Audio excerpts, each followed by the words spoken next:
प्यारे भैयावान, हम सभी द्वितीय किरण पढ़ रहे हैं अपनी भाषा, यानी कि पेज 7 हम सभी पढ़ चुके हैं। इसमें हम सभी स्वर वर्ण के बारे में विस्तार से जाने। कल है हम सभी पेज 8 में व्यंजन वर्णों के बारे में जाने। हम सभी जाने कि व्यंजन वर्णों की संख्या 33 है, 33 है। और व्यंजन वर्ण 3 प्रकार के होते हैं: स्पर्श व्यंजन, अंतस्थ व्यंजन और ऊष्म व्यंजन। हम सभी यह भी जाने कि स्पर्श व्यंजन जो 25 होते हैं उनके 5 वर्ग होते हैं, और पांचों वर्ग हम सभी उसको कहते हैं क वर्ग, च वर्ग, ट वर्ग, त वर्ग और प वर्ग। तो इस प्रकार से ये 5 वर्ग जो होते हैं इसको स्पर्श व्यंजन कहते हैं। आज हम सभी पेज 9 पढ़ेंगे और इसमें संयुक्त व्यंजन के बारे में जानेंगे। संयुक्त व्यंजन का क्या अर्थ है, भरतलाल ने पूछा। जब दो या अधिक व्यंजनों के बीच में स्वर नहीं रहता है तब उन्हें संयोगी या संयुक्त व्यंजन कहते हैं। यानी कि जब दो या उससे ज़्यादा व्यंजन वर्ण को हम सभी एक साथ लिखते हैं और उसके बीच में स्वर को नहीं लिखते हैं तो ऐसी स्थिति में उसको संयुक्त व्यंजन कहते हैं।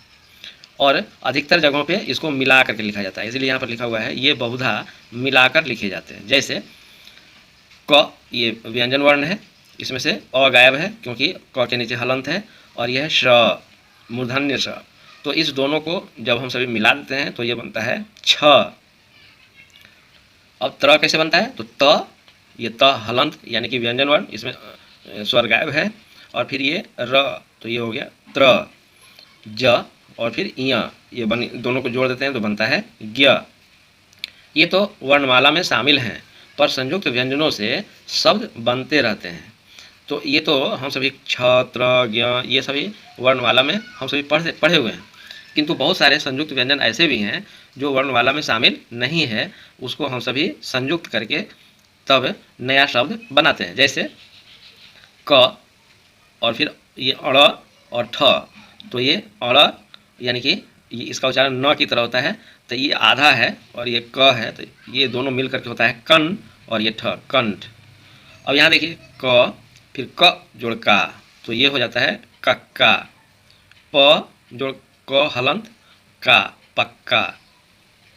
क्या अंग, इय, अड़, न और म के बदले अनुस्वार दिया जा सकता है, आभा ने पूछा। तो आचार्य जी बतलाए, हाँ, क वर्ग, च वर्ग, ट वर्ग, त वर्ग और प वर्ग के अंतिम अक्षर अंग, इय, अड़, न और म ये हैं। जब ये अपने वर्ग के व्यंजनों से मिलते हैं तो इनके बदले अनुस्वार अपने पहले के वर्ण के ऊपर आ जाता है या आ सकता है। तो ममता कहती है, अनुरोध करती है कि एक आध उदाहरण बताइए। तो आचार्य जी उदाहरण बतलाते हैं। क्या उदाहरण बतलाते हैं, इसको देखिए। गंगा, ये ग पूरा है, अंग आधा है और ग पूरा है, तो इस तरह से बना गंगा। अब ये जो आधा अंग है इसको इसके पहले वाले वर्ण यानी कि ग जो है इसके ऊपर में बिंदी के रूप में दे सकते हैं, तो ये हुआ गंगा। चंचल को देखिए, यह आधा इया है, च छ ज झ इया, और इसमें ये जो च है इसी वर्ग का इया है, यहाँ भी अंग इसी वर्ग का है, ग वाले वर्ग का है, ग वर्ग का है। तो ऐसी स्थिति में यह इया च के ऊपर बिंदी के रूप में आ जाता है, तो हो जाता है चंचल। यहाँ देखिए पंडित, तो पंडित में भी यह जो अंत में अड़ है इसको ऊपर में हम सभी दे देते हैं, तो हो जाता है पंडित। ये दंड के साथ भी ऐसा होता है, दंड। अब तो समझ में आ गया होगा, आचार्य जी ने पूछा। तो जी हाँ, सब ने उत्तर दिया। एक और जरूरी बात को जानना है, व्यंजनों के साथ सब स्वरों में मिलाप को 12 खड़ी कहते हैं। सभी इसका अभ्यास कर चुके हैं, याद कर लें। अब 12 खड़ी आप सभी याद कीजिए, जब नीचे की कक्षा में आप पढ़ते थे तो आप पढ़ चुके हैं क, का, की, कु, के, कै, को, कौ, कं, कह। तो इसको 12 खड़ी हम लोग कहते हैं, और आप निश्चित रूप से उदय कक्षा में या प्रथम कक्षा में निश्चित रूप से आप इसको पढ़े होंगे। इसी प्रकार से ख की भी 12 कड़ी होती है, ग, घ, और आप सभी वर्णों के साथ ऐसा कर सकते हैं, और इसका अभ्यास आप किए होंगे। और अभी लॉकडाउन है, इसका अभ्यास अभी भी आपको करना चाहिए। री का उपयोग कैसे होता है, उषा ने पूछा। संस्कृत भाषा में इसका उपयोग अधिक होता है, जैसे ऋषि, कृपा, घृणा, तृण, नृप आदि। ये आप जो कृपा देख रहे हैं, इसके नीचे ये क्री की मात्रा है, तो ये री की मात्रा है।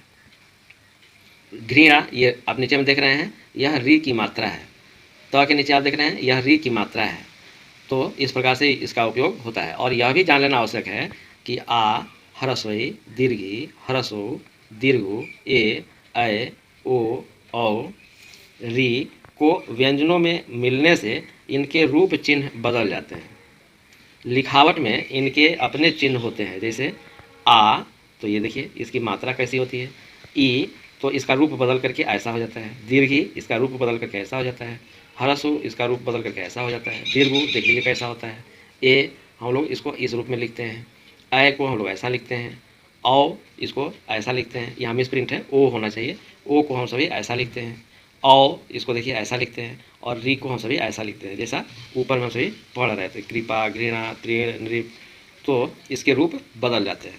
मुझे विश्वास है कि इस पाठ को यदि आप मनोयोग से घर पर पढ़े होंगे तो बहुत सारी चीज़ें हम सभी सीखे होंगे। अब आपसे अनुरोध है कि फिर से इस पूरे पाठ को समझ समझ करके पढ़िए, और फिर अगली दिन हम सभी इसके प्रश्नोत्तर करेंगे।